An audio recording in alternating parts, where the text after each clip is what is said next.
안녕하세요. 이슈타파 추봉기입니다. 오늘은 최근 이슈가 되고 있는 중국의 역사 왜곡에 대해 이야기하려고 합니다. 구독자 1,400만 명을 보유한 중국의 유명 유튜브 리처치가 올린 영상을 보신 적이 있으십니까? 리처치는 중국 전통 문화와 농촌의 일상을 소개하는 영상을 3년 전부터 유튜브에 올리고 있는데요.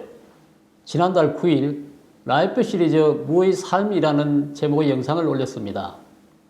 여기에서 무는 우리가 흔히 먹는 채소인 무를 말합니다. 이 영상에서 리처치는 직접 수확한 배추를 손질해 소금에 절이고 이어서 빨간 양념을 배추에 버무립니다. 누가 봐도 우리나라 김치입니다. 영상 후반부에는 펄펄 끓는 가마솥에 김치를 넣어 김치찌개까지 만들어 다른 중국 음식과 함께 먹습니다. 리처치는 이 영상을 전통 중국 요리, 중국 음식 등의 해시태그를 달아 유튜브에 올렸습니다. 리처치는 지난해에도 김치를 만드는 비슷한 영상을 올린 바 있습니다. 한국 음식을 둘러싸고 중국이 논란을 일으킨 것은 이번이 처음이 아닙니다. 중국 관영 매체 한국시보는 지난해 11월 파오차이가 국제표준화기구 인가를 받았다며 김치 종주국인 한국이 굴욕을 당했다고 보도하기도 했습니다. 중국의 최대 포털 사이트인 바이두의 오픈백과는 김치를 중국의 유구한 문화유산 중 하나라고 명시하기도 했는데요. 이를 본 서경덕 교수는 곧바로 항의 메일을 보냈다고 합니다. 서 교수에 따르면 메일 발송 후 김치가 중국에서 기원했다는 문장은 사라졌지만 6시간 뒤 김치가 삼국시대 때 중국에서 유래했다는 글이 추가됐다고 합니다. 그리고 김치에 대한 정보를 사람들이 더 이상 수정하지 못하도록 막았다고 합니다. 중국이 말하는 김치, 즉 중국어 파오차이는 소금에 절인 채소를 바로 발효하거나 끓인 뒤 발효하는 음식입니다. 김치라기보다는 피클에 가깝습니다. 하지만 중국은 한국의 김치도 파오차이라고 통칭합니다. 중국의 김치도 파오차이이고 한국의 김치도 파오차이에 해당하니 다 같이 중국 음식이라는 논리입니다. 한국 김치 역사를 잘 모르는 외국인이 봤을 때는 꽤 그럴듯해 보이는 것입니다. 한편 한국 정부는 김치 식품 규격은 2001년 유엔 국제식량농업기구 국제식품규격위원회에서 국제표준으로 정해졌다며 중국의 허위 보도를 반박했습니다. 김치뿐 아니라 아리랑, 판소리 등 중국의 역사 왜곡은 끊임없이 이어져 왔습니다. 2011년 중국은 아리랑을 국가 무형문화유산으로 지정했고 중국 정부가 직접 운영하는 무형문화정보 사이트 중국 무형문화재망에선 판소리가 중국 문화라고 소개하고 있습니다. 이렇듯 중국의 한국 문화 빼앗기는 일반화되어 가고 있습니다. 일부 중국인들은 오히려 한국이 중국 문화를 뺏겼다고 주장하기까지 합니다. 지난해 11월 트위터에선 우리나라 누리꾼과 중국 누리꾼들 사이에 한복 챌린지 논쟁이 벌어졌습니다. 한복 챌린지는 원래 국내 그림 작가들이 우리나라 전통 의복인 한복을 널리 알리기 위해 한복 그림을 그려서 올리는 이벤트인데요. 문제의 발단은 중국 누리꾼들이 한복 챌린지 게시물에 한복은 중국의 전통 의상이고 한국이 중국 역사와 문화를 빼앗고 있다는 주장을 펼치면서 시작됐습니다. 한 누리꾼은 한국인들은 역사를 바로 알라며 한복뿐만 아니라 망건과 갓도 표절했다고 비난하는 댓글을 올렸습니다. 그리고 중국 방송을 증거로 들며 이런 주장을 펼쳤는데요. 이 누리꾼이 제시한 방송을 보면 중국 연예인들이 한복을 입고 김치를 담그는 모습이 담겨져 있습니다. 영상에서는 아리랑을 부르며 상물을 돌리는 모습까지 볼 수 있습니다. 중국 연예인이 한복을 입고 나왔다고 해서 한복을 중국 전통 의상이라고 주장하는 것은 한마디로 억지입니다. 우리나라 연예인이 중국 전통 의복인 치파오를 입고 나왔다고 해서 우리의 전통 의상이라고 주장하지는 않습니다. 또 한 중국 누리꾼은 갓을 쓰고 두루마기를 입은 사람이 그려진 옛 송나라 그림을 증거로 제시했습니다. 그런데 이 그림은 송나라를 방문한 고려인이 그린 그림이었습니다.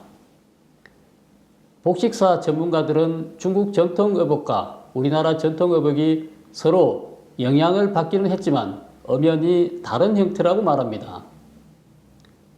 하지만 중국인들에게는 이런 설명이 통하지 않죠. 또 다른 예를 들겠습니다. 조선족은 중국 내 56개 소수민족 중 하나입니다. 인터넷 백과사전 위키피디아 중국판에는 한국의 스포츠 스타 김연아 국적이 조선족으로 표기되어 있습니다. 그런데 위키피디아에 한국인이 조선족으로 표기된 인물은 김연아뿐만이 아닙니다. 대표적 위인인 세종대왕, 배우 이영애 씨, 반기문 전 유엔 사무총장까지도 조선족으로 표기되어 있습니다. 중국어로 한민족을 검색하면 가장 처음으로 조선족이라는 페이지가 뜹니다. 해당 페이지를 살펴보면 조선족과 한민족을 동의어로 지정하고 있는데요. 중국의 이런 말도 안 되는 주장은 최근 들어 갑자기 하기 시작한 것은 아닙니다. 중국은 2002년부터 체계적으로 역사 왜곡을 해왔습니다. 그게 바로 동북공정입니다.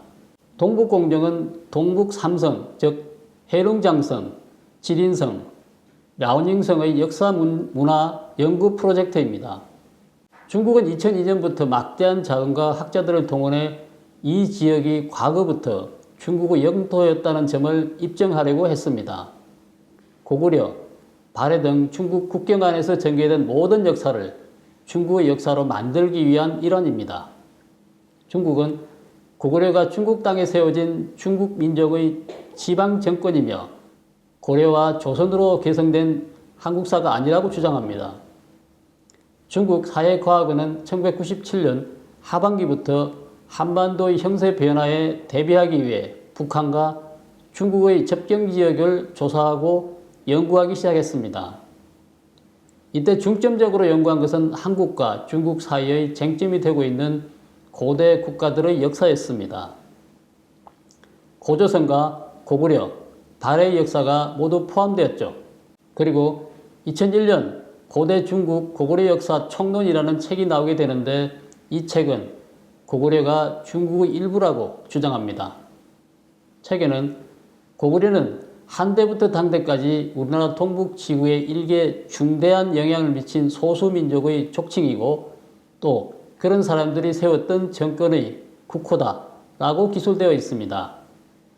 사실 당시 중국 사회과학원 산하의 변강사지 연구중심 홈페이지에 소개된 동북공정 관련 내용을 보면 진행 중인 56개 과제 가운데 고구려와 발해를 포함한 중국 동북지역 변방지역과 영통 문제에 관한 연구가 절반에 가까운 26개 항목을 차지했습니다. 이는 동북공정이 단순한 학술 연구에만 그치는 것이 아니라 명백히 정치적인 목적을 가진 프로젝트임을 알 수가 있습니다. 출범 당시 관련 인물을 보면 중국의 의도는 더 명확합니다. 이 프로젝트에는 공산당 최고위급 간부들인 정치국 위원과 재정부부장이 고문으로 참여했고 사회과학원 부원장, 흑룡강성 부서기 등 중앙과 지방정부 관리들도 두루 포진되어 있습니다. 중국은 동북공정은 2007년에 이미 끝났다고 말합니다. 과연 사실일까요? 현재도 끊임없이 이어지고 있는 중국의 역사 왜곡은 어떻게 된 일일까요? 동북공정의 연장선이 아닐까요?